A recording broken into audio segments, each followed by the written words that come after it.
But Kathy, how do we make time for that? Because we haven't got time as it is. You don't make time.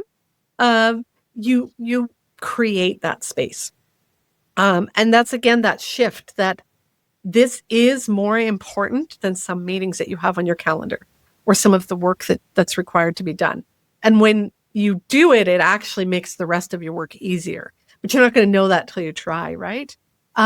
And so what I often talk to people about is micro moments. So inside my membership, I teach a course called Wellness at Work. Because again, if you're waiting to fill, you ask me about burnout later. If you're waiting to fill your cup back up at the end of the day, you're never going to get it back to full, right?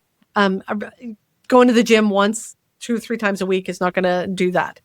It's those micro moments of getting up and stretching and making sure you're fed and going to the bathroom and all those kind of mini, like what can you do in a minute or less, right? The same is true for self-reflection.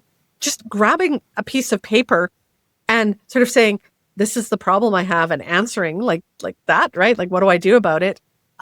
Or like I say, 2 or 3 minutes to just step back. And maybe it's while you're walking to the bathroom to go, how do I want to show up in this meeting?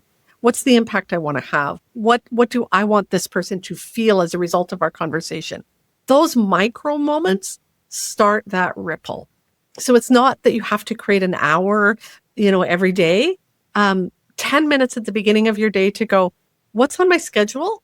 And what can I shift, move? Where do I need to create some white space? Because I don't have time to process in between meetings.